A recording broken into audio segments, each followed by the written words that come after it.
Hello, everyone. Thank you for joining me. My name is Josh from the National Weather Service in Duluth, Minnesota.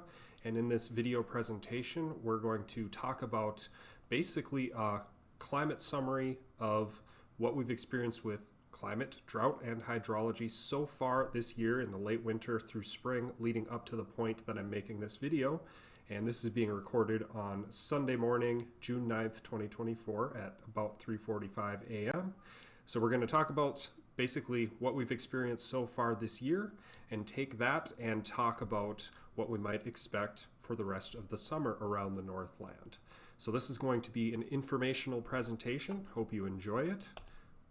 So some of the key messages that we're going to talk about in this presentation, I'll get into more details of each of these as we go in, but in summary, we've experienced a very warm late winter with below average precipitation, including snowfall. I'm sure a lot of Northlanders will remember the very snow-free winter that we've experienced, and very warm and snow-free for most of the winter there. Now, as we went into spring, temperatures came a little bit closer to average as they've warmed up, naturally with the spring transition, and we've experienced above normal rainfall as well. We are looking at, and again, I'll get into more details of this, but a potentially warm summer ahead. If I show you these graphics on the right here, these are the original spring outlooks that were issued on February 15th. So basically looking forward into the spring that we just experienced. And these were suggesting that we might experience above normal temperatures, and there were equal chances for above, below, or around normal precipitation. So let's take a look at how that actually panned out. Most of us already kind of know, but what we have here is a temperature trend graph. This is just for Duluth, but it's pretty representative of the region as a whole. And as we start out the year, you'll notice that, well, right in the early part of January, we were above average. We had a brief cold spell where we had some snow, and then temperatures really rocketed right again the tail end of January there, leading into February, and then even into March as well. So a very warm late winter. We had record highs, and in very many days, especially this later part of January into February, the low temperatures were warmer than the average high temperatures. It was just incredibly warm. So we did experience a little bit of a transition point. And this was, around March going into April, where temperatures started to become a little bit more seasonally normal, maybe a little bit above average, but that's kind of where we've been sitting up until now. So that's a look at temperatures just for Duluth. But if we take a look at this regionally with some, kind of regional maps here, what I have is on the left, we have average temperatures. Then on the right, we have the departure from normal for these average temperatures, and I have this shown for late winter and then the spring. So I want to draw your attention to mostly the departure maps here for the late winter, and you can see that pretty much all across the region we experienced warmer than average temperatures, and for most places as much as 10 plus, 10 to approaching 15 degrees above normal for the late winter, which is January through February. So again, incredibly warm temperatures experienced the early part of this year. Now, as we went into spring, again, I'll draw your attention to the departure map here. And for pretty much all of the region, again, seeing above average temperatures, but the magnitude the temperatures were above average was much less than it was during the late winter. We're only talking, just a few degrees or so for most places, even a few pockets where it was closer to average. So spring, we kind of really moderated the temperatures back closer to normal for the most part. Now, if we talk about precipitation, again, this is just going to be a time series plot for Duluth only, but again, pretty representative of the region as a whole. And if we take a look at where we're at right now, we're actually above average for rainfall for the year. We've seen 12.35 inches, and the average is 10.33 to date in June 9th. But how did we get there? So, if we start and take a look at January and through February, pretty well below average. And of course, we were experiencing this very dry and very warm winter pattern for most of this period up until right around March or so, middle of March. And so we were below average on precipitation and snowfall. We did experience a snowstorm right around March there, kind of mid to later part of the month. So that brought the precipitation totals a little bit closer to normal. And as we gradually went through April and then especially into May, you'll notice that we kind of had a gradual transition where we had several rainy episodes throughout the spring. So it brought our rainfall totals actually above average for the year to date. And if we take a look at this regionally, again, I'll draw your attention mostly to these departure from normal maps. In the late winter, pretty much everywhere you went, we were talking about below normal precipitation for January and February. This was especially so in northwest Wisconsin, parts of eastern central Minnesota, and then up the north shore there a little bit. But we're talking, inch to 2 inches or so below average. Not a whole lot of snow, not a whole lot of precip in general. Now, as we go into the spring, and what we experienced there basically took that trend and threw it into reverse. We experienced several inches above normal precipitation, which would be in this case mostly rainfall, except for what fell in March as some snow. But several inches above average, especially in northeastern Minnesota. Some pockets in northwest Wisconsin sitting maybe around average to slightly below, but by and large above average precipitation, which was mostly rain in the spring. Now, how did this pan out with drought throughout this year so far? Well, as we started out the year in January, you'll notice that we had dry conditions leading up to it, which were from the previous summer, even extending all the way into this. But what we had is we had moderate to severe drought covering a broad portion of the region, and everywhere else at least abnormally dry conditions. And as we went to February and March, and even into April, we saw these conditions for the most part either hold steady or expand until we saw that trend switch towards more rainfall, especially as we went into May. And we've really seen that drought fall off. May, we saw at least half of the region lose it completely. And then now, June 4th, just a few days ago, if you take a look at the drought monitor conditions, we're pretty much absent of drought across the entire region, save for just a small pocket in northwest Wisconsin there. So the rain that we've experienced this spring has drastically improved the drought conditions across the region to the point that, well, we no longer have drought for pretty much the most part. And how has this affected hydrologic conditions? Well, we started in the winter, we were talking about stream flows that were below normal, but, well, that trend has reversed, which is not super surprising with the rainfall. We're experiencing around normal to above normal stream flows in the rivers and streams across the region. That's true in both northeast Minnesota and northwest Wisconsin. And, well, generally this has been good news because the rain that we've experienced in this time in the spring, we've seen bouts of heavy rain that's led to some kind of localized minor flooding, but we haven't experienced any major flooding to date, which is really good news. So, we've gotten rid of the drought in, for the most part, a really good way such that it hasn't caused any major flooding problems across the region. So where are we at now? Now we're talking current conditions. Well, basically, we've been sitting in an active weather pattern. The pattern that we've seen, pretty much sitting through the spring here, is still holding true today, where we're getting, several episodes where chances of rain and thunderstorms, and we're experiencing some sunshine at times as well. Temperatures have been running right around average, seasonal averages to slightly above average.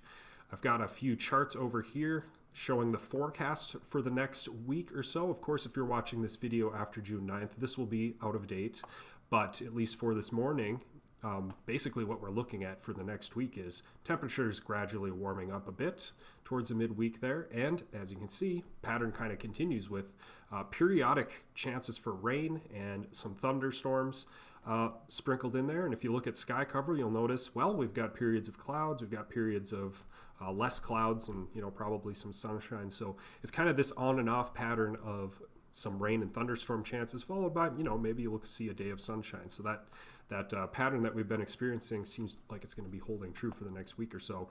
I really wanted to highlight these graphs here because if you are interested in seeing these types of graphs for your location, go visit weather.gov/forecast points. And if you go to this website, you can, for any location in the United States, you can get these really pretty looking graphs nice detailed forecast information for wherever you want. So I highly encourage you to check that out for wherever you're interested in a weather forecast. So now let's transition into talking about what we might experience this summer. We'll talk about kind of the near term, the next few weeks, and then through the rest of the summer here. The maps I'm going to show you here come from the Climate Prediction Center. These first couple are the 8 to 14 day outlook. So we're talking about June 15 through the 21st and kind of the precipitation and temperature trends that we might experience here. So in the Northland, as far as temperatures go, we're tilted, kind of medium to high in favor of the above average temperatures continuing. It's about a 52% chance for around Duluth, which is pretty representative of the region overall. And precipitation wise, trending above average. So we're not really looking at a big pattern change at all. About a 45% chance that we're probably going to see above normal precipitation versus below or near normal. Now, if we take a look a little bit further out, so we're talking kind of the later part of June and into the early part of July, not a ton of change. We're looking at, again, odds being tilted in the favor of above normal temperatures, and maybe a little bit of a slighter tilt in favor of above normal precipitation. But again, just in general, the pattern that we've been experiencing recently, not expected to change a whole lot through the rest of the month of June here. Now, these are the kind of official outlooks for the summer, which is June through August. So your 90-day outlooks here, basically what we're going to look at is, well, in this case, we're talking about a little bit less confidence in both the temperature and the precipitation, really just because we're dealing with a longer time period. And I'll get into some more details why there's a little bit less confidence in these forecasts in general for the summer. But basically what we're looking at temperature-wise is kind of a slight tilt towards above average temperatures. So it's really not looking like we're going to see temperatures really take a tumble. There's no really strong indications of that through the summer. Just at least a slight tilt for the above average temperatures continuing around the Northland. Equal chances precipitation-wise for seeing above, below, or around normal precipitation. So not a strong signal either way for that in this outlook. So let's talk about a little bit more details about, at least one aspect of kind of what goes into some of these outlooks. And we talk about El Nino and La Nina quite a bit. So let's talk about that here.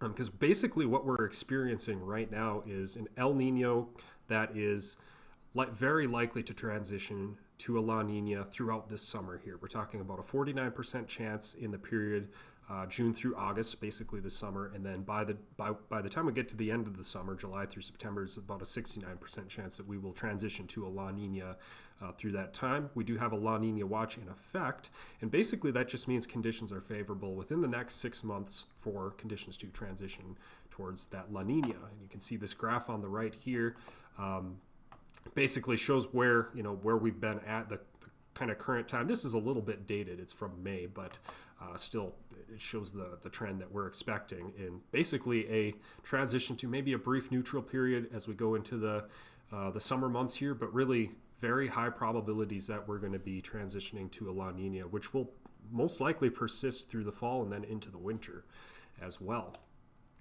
So what does this mean for summer? Well, and again, I was going to explain why there's not a ton of confidence in the entire summer forecast. Well, El Nino, and El Nino and La Nina, which collectively we call ENSO, which is short for El Nino Southern Oscillation, is basically the whole system as a whole.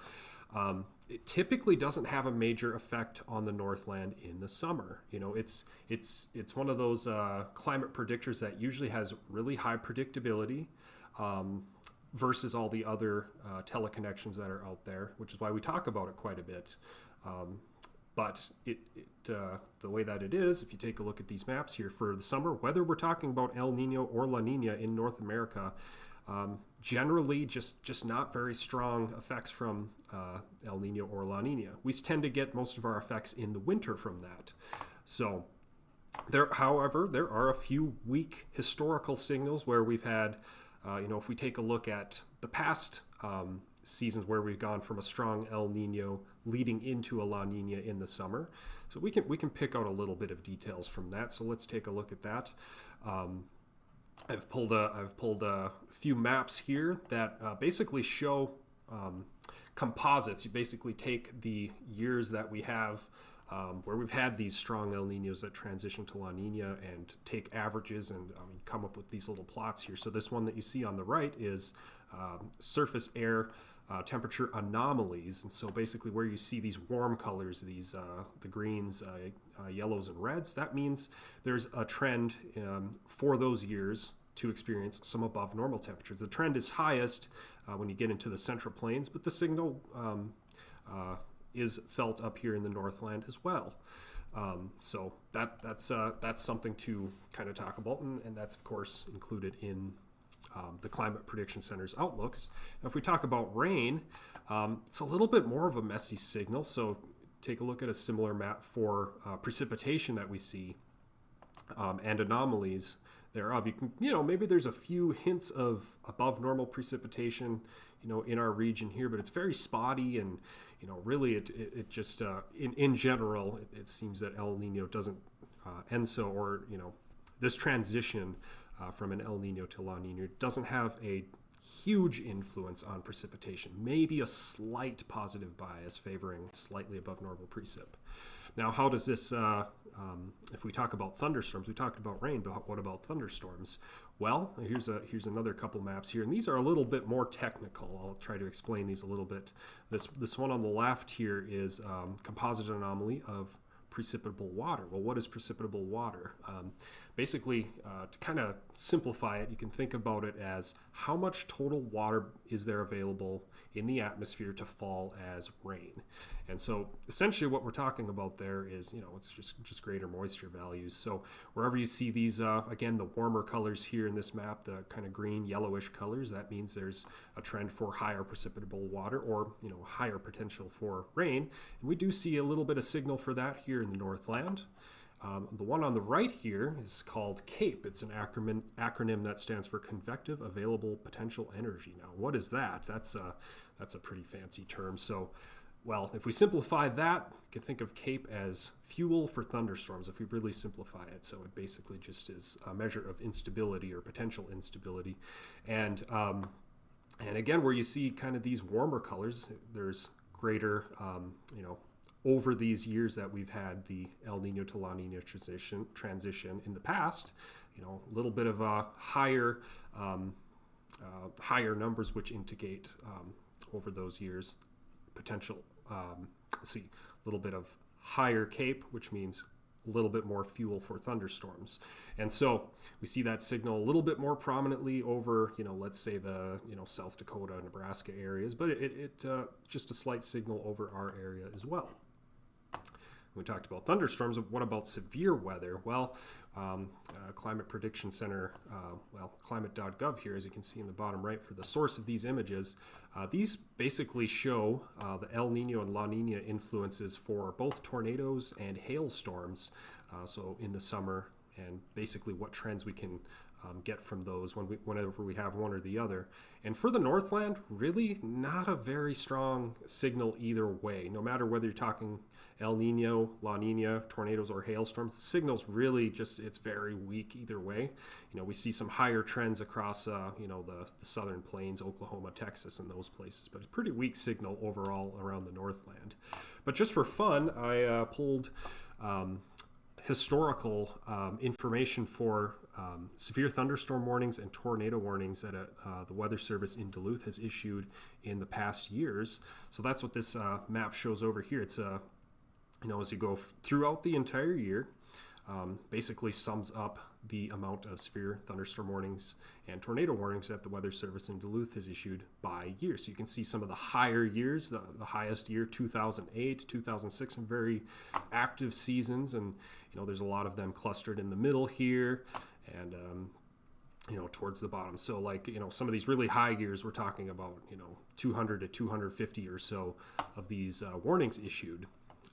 So how does this play out with our transition years? Well, I don't have as many to show, just about 4 here. it's a very small sample size, and you can see that the numbers are kind of all over the place. We've, in some of the more recent ones, maybe a slight trend upward with these. It looks like the 1988 year, kind of a lower count at 64. But, like I said, this is just for fun. I don't want to, make anything too serious about it. It's a very small sample size, but it's always fun to take a look at all the different severe weather warnings that the Weather Service has issued in the past and how that might relate to basically what we're talking about here. We'll kind of start to wrap things up a little bit. One last thing I wanted to show you is just some numbers for Duluth. I've pulled the mean average temperature and rainfall for all of these different years where we've experienced the strong El Nino transition to a La Nina in the summertime. And basically what you can make from this, on the bottom I put the 1991 to 2020 averages as well, and I've got these little arrows indicating whether it's above or below that. And again, this is kind of just for fun, but basically the big thing to pull away from this is that, there's just a lot of variability. So, like I said, kind of been the theme this whole time.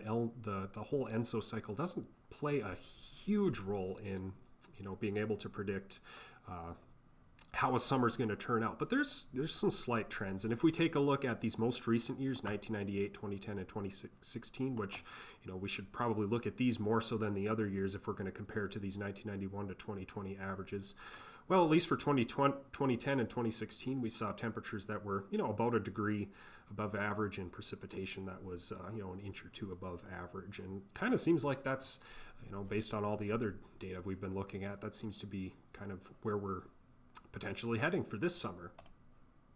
But like when we talk about low predictability, that essentially means we're looking at a good chance for having climatology be our friend as kind of more the guiding thing to look at as far as what can we expect for the summer weather. So let's take a look at what our normal averages across the region are, and if you're from the Northland, you already kind of know what to expect, but our normal maximum temperatures across these 3 months, June through August, we usually see highs around the 70s for most places, a little bit cooler in the Arrowhead, and along the North Shore where we have the influence from Lake Superior and lake breezes throughout the summer. But, by and large, looking at high temperatures in the 70s, we'll probably see some, little heat waves here and there.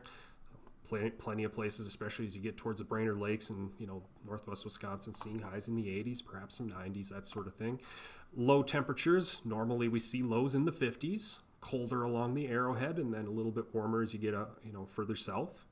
And total precipitation, this is where we're looking at generally about 10 to 12, maybe 13 inches or so, maybe even 14 inches.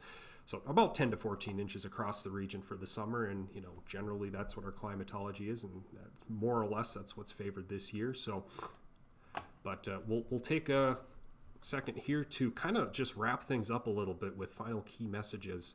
And basically what we have from the Climate Prediction Center is that odds are slightly tilted in the favor of above average temperatures. So we potentially will be looking at a warm summer ahead. Again, we could see some cooler temperatures at times, or temperatures just hovering around average, but by and large, we might be looking at some slightly warmer temperatures on average. And as far as precipitation goes, we don't have very strong signals for that favoring above, below, or around normal. So climatology is our friend. More than likely, we'll be sticking around normal for that. But there's maybe just a slight tilt towards above average rainfall locally, as I've shown in some of those previous composite plots of past strong El Nino to La Nina transitions. So we can think about that a little bit as well. So those are the outlooks that we have from the Climate Prediction Center. I wanted to end this presentation by saying, if you're interested in helping us verify these outlooks, especially as far as precipitation goes, rainfall, I invite you to consider joining COCOROS. Now, what is COCOROS? It's another acronym that stands for the Community Collaborative Rain, Hail, and Snow Network. It's a network of volunteers. We have all ages and everybody who does it is, it's, well, basically anybody who's interested in volunteering in measuring rainfall or snowfall in the winter. And the people who use this data, well, we use it here at the National Weather Service. We use it quite a bit to, well, basically know what's actually happening out there when it's raining out. But there's a lot of other entities that use it, like state climatologists, emergency managers, civil engineers, researchers, and more. So a lot of people use this data that you can provide. And it just leads to better forecasts from us because we will actually be able to know what's happening at the ground in your location. I invite you, especially if you're, let's say, in a rural area where we don't have any other observers, to consider joining. And it's intended to be fun. It's only going to take you, you don't have to do it every day if you don't want to, but most people who join CocoRoss, typically will measure once a day, including days where, even when no precipitation falls, you just log onto the website here, cocoross.org, and it only takes about 5 minutes per observation, and just enter your numbers for the day. 4 easy steps to get started. You can go to cocoross.org and register for an account. And there's some online training you can go through there to basically give you an idea of how to measure the rain and snow and how to send the data our way, that sort of thing. So a bunch of great training there. And then we'll ask you to purchase a rain gauge. Everybody who is part of CocoRoss will have we ask them to purchase the same standard rain gauge, and it ensures that everybody has the same rain gauge, so it's all standardized, so that we all know it's coming from basically the same instrumentation, which is really great. So the rain gauge is pretty cheap, only costs about $40. You can buy that right on the website, and then you just go and record your observations there. So once again, highly encourage you to consider CocoRoss if you haven't already. And that takes us to the end of the presentation. I want to say thank you for watching. I hope you enjoyed it. If you have any questions or feedback about this video, I encourage you to, feel free to give us a comment or send us a message. We don't monitor anything on YouTube for comments, but we do have a phone number. If you ever have any weather questions, the Weather Service is open 24 hours a day, 7 days a week. We have a phone number that you can call there and get weather forecasts, 218-729-6697. We also have an email, nws.duluth@noaa.gov. You can also find us at Facebook, facebook.com/nwsduluth, and on Twitter or X at twitter.com/nwsduluth. So with that, if you are interested in forecast information from our websites too, just regular forecast information, weather.gov/DLH is your place to go, as well as weather.gov/forecast points. So I invite you to check out all of those sites for all of your weather information needs. So once again, thank you for tuning into this presentation. I hope you enjoyed it, and I hope you have a good day.